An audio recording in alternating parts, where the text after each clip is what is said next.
ಕಾಲವೇ ಮೋಸಗಾರ ಅನ್ನೋ ಒಂದು ಚಲನಚಿತ್ರದ ಇನ್ನೇನು ಕೆಲವೇ ದಿನಗಳಲ್ಲಿ ಬಿಡುಗಡೆ ಆಗುವಂಥ ಸಂದರ್ಭ.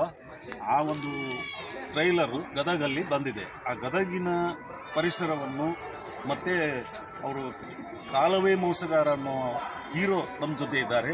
ಅವ್ರನ್ನ ಮಾತಾಡ್ಸೋಣ. ಅವ್ರೇನು ಈ ಚಲನಚಿತ್ರದಲ್ಲಿ ಕಮಲಿ ಧಾರಾವಾಹಿ ನೋಡ್ತಿರ್ತಾರೆ. ಅದರಲ್ಲೊಬ್ಬರು ಯಶಸ್ವಿನಿ ರವೀಂದ್ರ ಅಂತ ಓಕೆ ಸರ್. ಮತ್ತು ಕೇಳಿ ಮತ್ತು ಮುಂದೆ ಇದರ ನಿರ್ದೇಶಕರು ಯಾರು? ಸಿನಿಮಾದ ನಿರ್ದೇಶಕರು ಬಂದು ಸಂಜಯ್ ಎಸ್ ಪುರಾಣಿಕ್ ಅಂತ, ಪ್ರೊಡ್ಯೂಸರ್ ಬಂದು ರಜತ್ ಸೋಲಂಕಿ ಅಂತ. Yes sir. ಇವರು ಹಿಂದೆ ಬೇರೆ ಚಿತ್ರಗಳನ್ನು ನಿರ್ದೇಶನ ಮಾಡಿದ್ರ? ಇದೇ ಮೊದಲು ಸಾರಿ ಫಸ್ಟ್ ಟೈಮ್ ಮಾಡಿರೋದು. ಎಲ್ಲ ಹೊಸ ಟೀಮು. ಬಟ್ ನಿಮಗೆ ಸಿನಿಮಾ ನೋಡಿದ್ರೆ ಬೇರೆ ಲೆವೆಲ್ ಬರಲಿಲ್ಲ. ಸಂಗೀತ ನಿರ್ದೇಶನ ಮಾಡಿದವರು ಯಾರು? ಸಂಗೀತ ನುಡಿಸಿದವರು ಯಾರು? ಸಂಗೀತ ಬಂದು ಲೋಕೇಶ್ ಅಂತ ಮಾಡಿದ್ರು.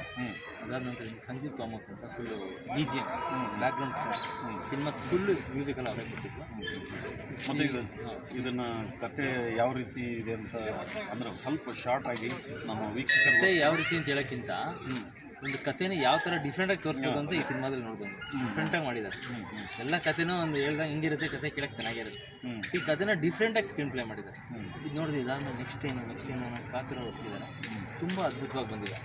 ಈ ಸಿನಿಮಾದಲ್ಲಿ ನಿಮಗೆ ಕುರಿ ಪ್ರತಾಪ್ ಮಾಡಿದ್ದಾರೆ, ಕಾಮಿಡಿನ ಒಳ್ಳೆ ಕಾಮಿಡಿನ. ವಿಜಯ್ ಚಂದ್ರ ಮಾಡಿದ್ದಾರೆ. ಆಮೇಲೆ ನನಗೆ ನಮ್ಮ ಬ್ಯಾಂಕ್ ಜನಾರ್ದನ್ ಸರ್ ಮಾಡಿದ್ದಾರೆ ಕಾಮಿಡಿಯನ್.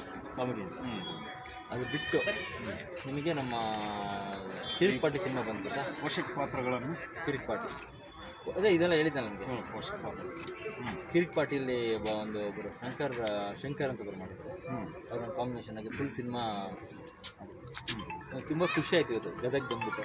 ಸರ್ ಒಳ್ಳೆ ಏನಂದರೆ ನಮ್ಮ ಸಿನಿಮಾದಲ್ಲಿ ಎಲ್ಲ ಉತ್ತರ ಕರ್ನಾಟಕ ಪ್ರೊಡ್ಯೂಸರ್ಸು ಎಲ್ಲ ಟೆಕ್ನಿಷಿಯನ್ಸ್ ಬಂದು ಎಲ್ಲ ಇದೆ ಇಲ್ಲಿಯವರ ಇರೋದ್ರಿಂದ ನಾವು ಉತ್ತರ ಕರ್ನಾಟಕದಲ್ಲೇ ನಾವು ಪ್ರಮೋಷನ್ ಮಾಡಬೇಕು ಅಂತ ಪ್ರೊಡ್ಯೂಸರ್ ಆಗಿರಲಿ ನಾನಾಗಿರಲಿ ಪ್ರತಿಯೊಬ್ಬರು ಹಠ ತೊಟ್ಟು ಬಂದಿದ್ದೀವಿ. ಇಲ್ಲಿ ಗದಗ ಅಂದರೆ ಕನ್ನಡ ಅಭಿಮಾನಿಗಳು ಜಾಸ್ತಿ. ಆಮೇಲೆ ಇಲ್ಲೆಲ್ಲ ಸಪೋರ್ಟ್ ಮಾಡ್ತಾರೆ. ತುಂಬ ಖುಷಿ ನನಗೆ. ಅದಕ್ಕಾಗಿಯೇ ನಾವು ಗದಗಿಗೆ ಬರಲೇಬೇಕು ಅಂತ ಪ್ರಮೋಷನ್. ಇಲ್ಲಿ ಬಂದು ಯಾವಾಗಲೂ ಗಿರ್ಮಿಟ್ ತಿಂತಿದ್ವಿ. ತುಂಬ ಚೆನ್ನಾಗಿತ್ತು. ಇದೆಲ್ಲ ಈ ಮಠದ ಹತ್ರ ತೋಟ ಎದುರುಗಡೆ ಮಠ ಇಲ್ಲಿ ಬಂದು ನಾವು ಮಾಡ್ತೀವಿ. ನಮ್ಮ ಪುಟ್ಟರಾಜು ಮಠ ಅವ್ರದ್ದೊಂದು ಆಶೀರ್ವಾದ ತಗೊಂಡು ಇಲ್ಲಿ ಬಂದು ಇವತ್ತು ಪ್ರಮೋಷನ್ ಮಾಡ್ತಾ ಇದ್ದೀವಿ. ಇದರಲ್ಲಿ ಸಾಹಸ ನಿರ್ದೇಶನ ಯಾರು ಮಾಡಿದ್ದಾರೆ? ಸಾಹಸ ನಿರ್ದೇಶಕರು ಬಂದು ನಮ್ಗೆ ಎಲ್ಲರೂ ಗೊತ್ತಿದೆ. ತಿರುಳ ಮಂಜು ಮಾಸ್ಟರ್ ಮಾಡಿದ್ದಾರೆ. ಭಾಳ ಸಖತ್ತ ಮಾಡಿದ್ದಾರೆ. ಅದು ಬಿಟ್ಟರೆ ಮಾಸ್ ಮಾದಲ ಇನ್ನೊಬ್ಬರು ಮಾಡಿದ್ದಾರೆ. ಡಿಫ್ರೆಂಟ್ ಡ್ಯಾನಿ ಅಂತ ತುಂಬ ಅದ್ಭುತವಾಗಿ 5-6 ಫೈಟ್ ಇದೆ. ತುಂಬ ನೋಡಿದ್ರೆ ನಿಮಗೆ ಸಾಂಗ್ಸ್ ಒಂದು 5 ಸಾಂಗ್ಸ್ ಇದೆ. ಒಂದು ಎಲ್ಲ ಫೇಮಸ್ ಸಿಂಗರ್ ಸಂಚಿತ್ ಹೆಗಡೆ ಓಡಾಡಿದ್ದಾರೆ. ಇನ್ನೊಂದು ಶಿವಣ್ಣಂಗೆ ಆಡಿದಾರಲ್ಲ ಟಗರು ಬಂತಿದೆ ಆ ಸಂಗೀತ ಅಂತೋಣಿ ದಾಸ್. ಮತ್ತು ಒಂದು ಹಾಡು ಭಾಳ ತುಂಬ ವೈರಲ್ ಆಗಿದೆ ಅಂತ ಕೇಳಿದ್ವಿ. ಅದು ಯಾವ ಹಾಡು? ಅದು ನಿಮ್ಮ ಎಲ್ಲೇ ಗೊತ್ತು. ನೀವೇ ಹೇಳಿದ್ರಿ ಹುಡುಗಿ ಬೇಕಾ ಬಾಟ್ಲ್ ಬೇಕಾ ಅಂತ. ನೀವು ಒಂದ್ಸಲ ಹೇಳ್ಬಿಡಿ. ಹುಡುಗಿ ಬೇಕಾ ಬಾಟಲ್ ಬೇಕಾ ಅಂತೇಳಿ ವೈರಲ್ ಎಲ್ಲೋದ್ರೂ ಅದನ್ನೇ ಹೇಳ್ತೀರಲ್ಲ, ಹುಡುಗಿ ಬೇಕಾ ಬಾಟ್ಲ್ ಬೇಕಾ. ಏನು ಸರ್ ಅದು ಹಾಡು ಹೆಂಗೆ ವೈರಲ್ ಆಯಿತು? ಹೆಂಗೆ ವೈರಲ್ ಆಯ್ತು ಅಂದರೆ ಬಾಯಿಗೆ ಅದು ಹುಡುಗಿ ಬೇಕಾ ಬಾಟ್ಲ್ ಬೇಕಾ ಅಂದರೆ ಅದು ಅದೇ ಅಲ್ಲ ಟ್ರೆಂಡಿಂಗ್. ಹುಡುಗರಿಗೆ ಹುಡುಗಿ ಬೇಕಾ ಇಲ್ಲ ಬಾಟ್ಲ್ ಬೇಕಾ. 18 ವರ್ಷದ ಹುಡುಗರಿಗೆ ಹುಡುಗಿ ಬೇಕಾ ಬಾಟ್ಲ್ ಬೇಕಾ ಅಂತ ಹಿಡಿದು ವಯಸ್ಸಾಗಿರೋ ತನಕ 70-80 ಇಯರ್ಸ್ ತನಕ ಅದು ಟ್ರೆಂಡ್ ಆಗ್ಬಿಡುತ್ತೆ. ಸರ್ ಇದಕ್ಕೆ ಯಾವ್ಯಾವ ಲೊಕೇಶನ್ಗೆ ಹೋಗಿ ಶೂಟ್ ಮಾಡಿದ್ದೀರಾ? ಮತ್ತು ಯಾವ್ಯಾವ ಲೊಕೇಶನ್ ಬಂದು ನೋಡಿ ಸರ್, ಈ ಸಿನಿಮಾಕ್ಕೆ ತಕ್ಕಾಗಿ ಏನು ಕೇಳಿದೆ ಅದನ್ನು ಮಾಡಿದ್ದೀವಿ. ಬೆಂಗಳೂರು ಕೇಳಿದರೆ ಬೆಂಗಳೂರು ಕೊಟ್ಟಿದ್ದಾರೆ, ಮೈಸೂರು ಕೇಳಿದ್ರೆ ಮೈಸೂರು ಕೊಟ್ಟಿದ್ದಾರೆ. ಸೊ ಅದು ಕತೆಗೆ ಏನು ಬೇಕು ಆ ಥರ ಕೊಟ್ಟಿದ್ದಾರೆ.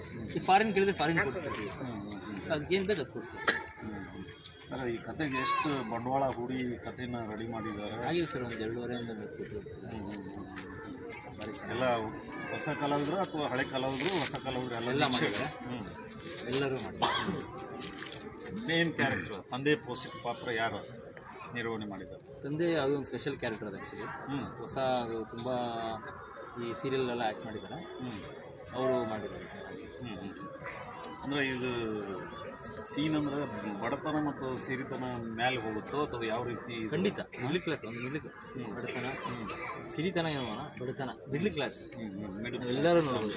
ಎಲ್ಲರ ಒಂದು ಲೈಫಲ್ಲಿ ನಡೆಯೋದಲ್ಲ ಅದೇ ಕಥೆ. ಎಲ್ಲರಿಗೂ ಒಂದು ಒಳ್ಳೆ ಮೆಸೇಜ್ ಇದೆ. ಈಗ ನಿಮ್ಮ ಸಿನಿಮಾದ ಬಗ್ಗೆ ಸಾರ್ವಜನಿಕರಿಗೆ ಏನು ಹೇಳಕ್ಕೆ ಇಷ್ಟಪಡ್ತೀವಿ? ಸಿನಿಮಾ ಏನಿಲ್ಲ, ಎಲ್ಲರೂ ಪಾಪ ಕೆಲಸ ಮಾಡ್ತಾರೆ ಬೆಳಗ್ಗೆ ಎಲ್ಲ.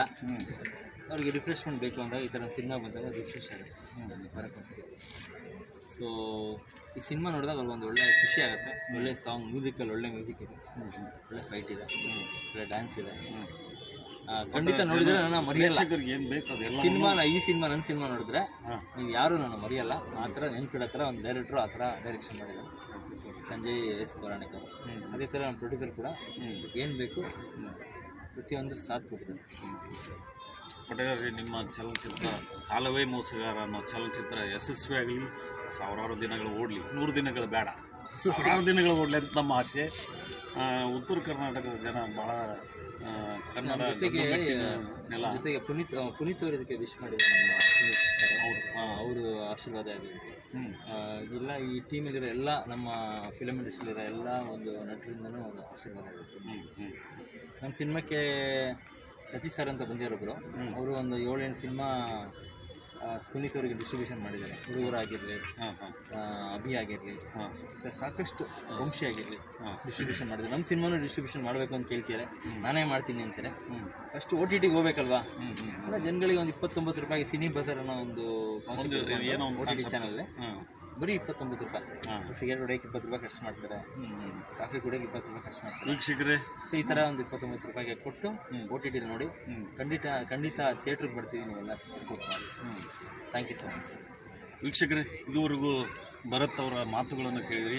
ಕಾಲವೇ ಮೋಸಗಾರ ಅನ್ನೋ ಒಂದು ಚಲನಚಿತ್ರ ಟೀಸರ್ ಇನ್ನೇನು ಕೆಲವೇ ಅಂದರೆ ಫೆಬ್ರವರಿ 14ಗೆ ರಿಲೀಸ್ ಆಗುತ್ತೆ, ಮೂವಿ ರಿಲೀಸ್ ಆಗುತ್ತೆ.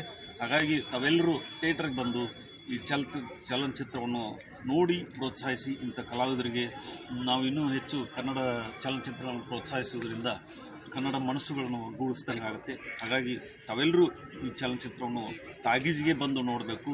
ಚಲನಚಿತ್ರ ನೋಡಿದಾಗ ಅವ್ರಿಗೆ ಹೆಚ್ಚು ಖುಷಿ ಪಡುತ್ತೆ. ಮತ್ತು ಮುಂದಿನ ಚಲನಚಿತ್ರವನ್ನು ಯಾವ ರೀತಿ ಮಾಡಬೇಕು ಅನ್ನೋ ಒಂದು ಅವರಿಗೆ